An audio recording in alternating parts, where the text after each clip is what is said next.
Good morning. Hope everyone had a happy Thanksgiving. Before we begin, I want to say that our hearts are with the family of National Guard Specialist Sarah Beckstrom, who was tragically murdered last week here in the district. House Democrats are honoring her memory and continue to pray for the recovery of Staff Sergeant Andrew Wolfe. This tragedy should never have happened, and will continue to support the investigation on this deeply troubled individual and how they were able to carry out this horrific attack.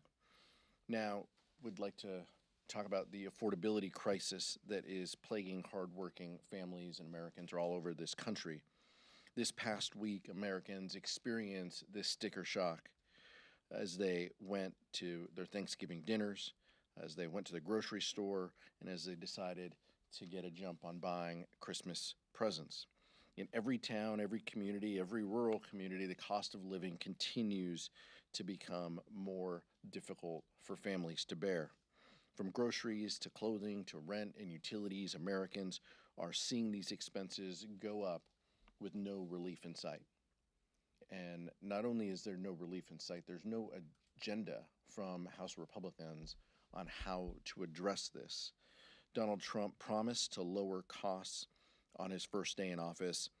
This was one of the many broken promises from this president. The Republican economic policies have only made this worse. On top of the cost of living crisis, Americans are on the brink of losing access to quality and affordable health care if Republicans allow the affordable care tax credits to expire.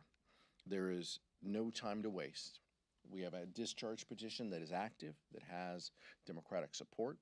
That is the only path to deliver the health care certainty and stability that Americans need. We heard during the shutdown from dozens of Republicans who gave public statements saying that they supported the Affordable Care Act tax credits to their constituents.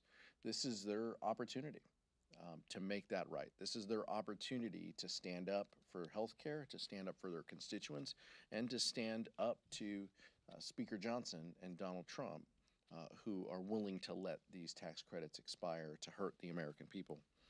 This is the only real solution, and Republicans should take it before it's too late. Now I'll turn it over to Vice Chair Ted Lieu. Thank you, Chairman Aguilar. I also want to add my sincere condolences to the family of Sarah Beckstrom, the National Guard soldier senselessly killed last week. And I also pray that Andrew Wolfe, the other National Guard soldier fighting for his life, pulls through. As Chairman Aguilar has said, we have an affordability crisis. That's one reason Donald Trump is polling at the lowest level ever for a modern-day president at this point in a term, only 36% approval, over 60% disapproval. And for folks who shopped on Black Friday, last Friday, according to Salesforce, average prices across all products increased 7%. And then specifically for household goods, prices increased 24%. Things like furniture, appliances, dining, and decor all skyrocketed. And what is Donald Trump doing? He wants to make sure his Great Gatsby ballroom is as big as it can be. Trump and his rubber stamp Republicans are not focusing on the affordability crisis, and now we have healthcare costs skyrocketing, and if we don't extend the ACA tax credits, it's going to mean that millions of Americans are either going to lose health insurance or pay a lot more for the healthcare premiums. Now I'd like to talk about war crimes. Last week, Secretary Hegseth lied and denied media reports that the U.S. military ordered a second strike on defenseless shipwrecked survivors. Then yesterday, both the White House and Hegseth said actually it was Admiral Bradley who ordered the second strike. I served on active duty as a JAG for 4 years and then an additional 21 years in the reserves. And let me be very clear, killing shipwrecked survivors is a war crime. The Pentagon's own Department of Defense law manual on the law of war literally says that, quote, orders to fire upon the shipwrecked will be clearly illegal. The Department of Justice must conduct an investigation into the war crime and hold all those accountable, including Secretary Hegseth. He allegedly said, quote, kill them all. If the Trump administration does not hold the people accountable, I guarantee you a future administration will do so because there is no statute of limitations for war crimes. And now I have a message for the members of the United States military. Thank you for your service to our great nation.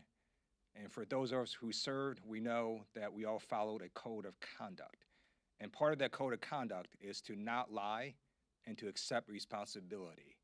Unfortunately, the head of the Department of Defense, Secretary Hegseth, engaged in dishonorable conduct. He stated on national TV, quote, "I watched it live. We knew exactly who was in that boat." And instead of accepting responsibility for what happened, Hegseth chose to throw Admiral Bradley under the bus. Shame on Pete Hegseth. He is a coward. He must resign.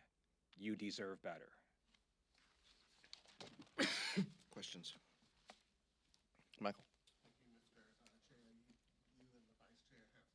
affordability this morning. I'm sure this message you heard from your constituents while you were back home last week.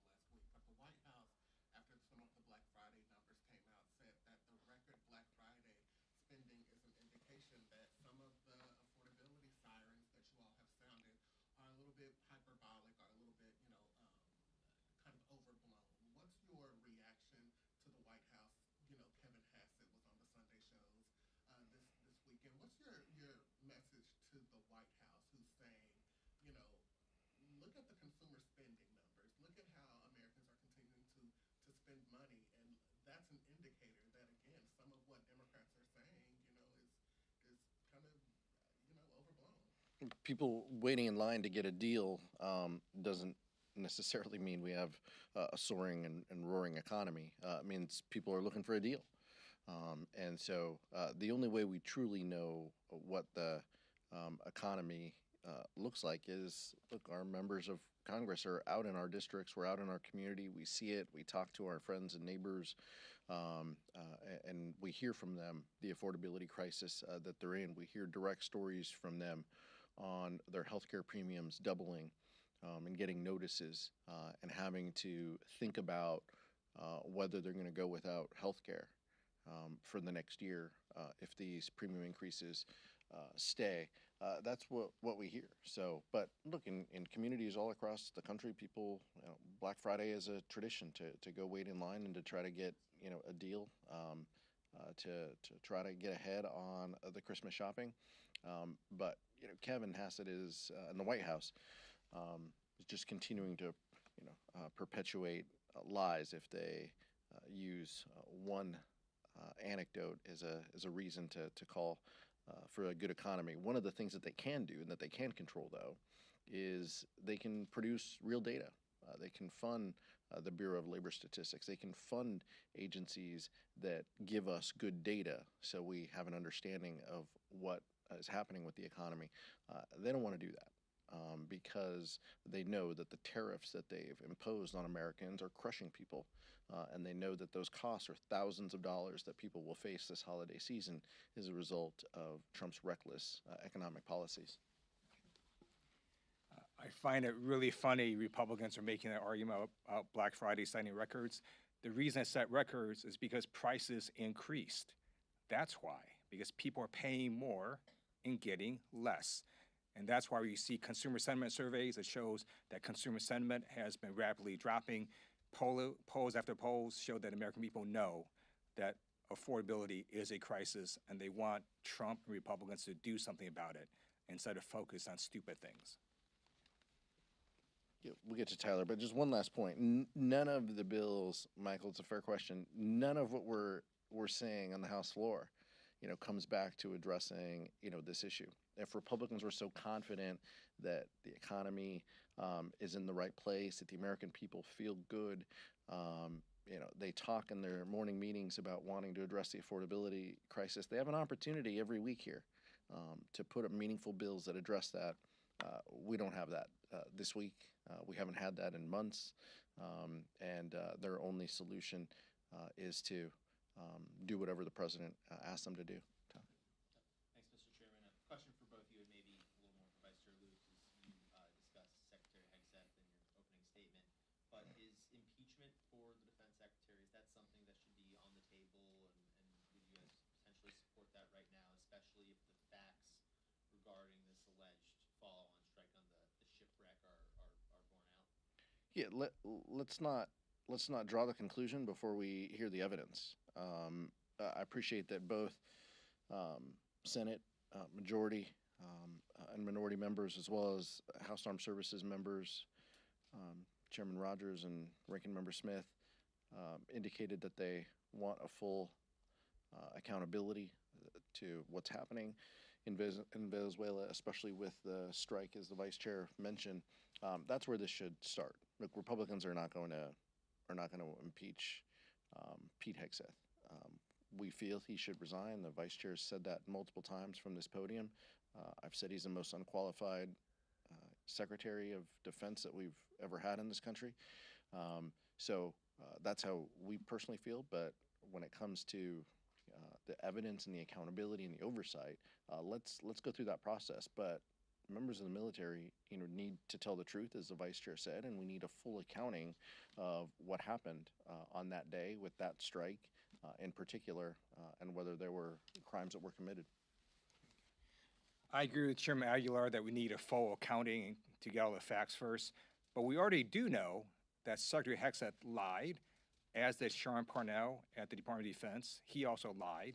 They denied the media reports last week.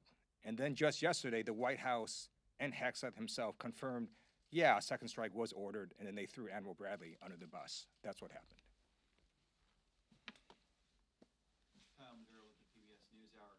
When it comes to the expiration of the expanded ACA subsidies, how much are you constrained by what can get 60 votes in the Senate? And are you willing to compromise at all on the Democratic discharge petition in order to get a handful of House Republicans on board that you would need to successfully move a discharge petition? Republicans have said that they want an extension, that they support the Affordable Care Act tax credits. We're giving them an opportunity to do that.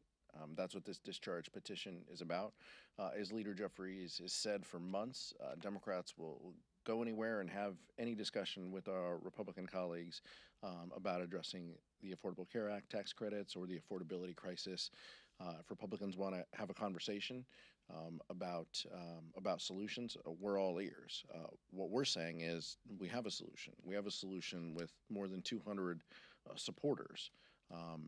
Work with us and let's address this. But right now, the Republican conference is in chaos. They haven't had a healthcare strategy ever. So we're not just going to sit around and wait for them to come up with 1 year, 3-year health savings account, all these things that they don't have consensus among themselves. They're in disarray and disagree with their own leadership on this. And it appears that Donald Trump might even disagree with them. Because before the holiday, he was willing to engage on this reportedly. So what we're saying is, look, we have a solution, we have a vehicle, we have an opportunity.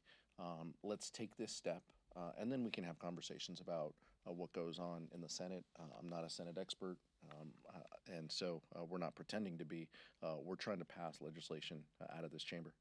Open to Congressman Fitzpatrick's framework if the details are released in the next week or so?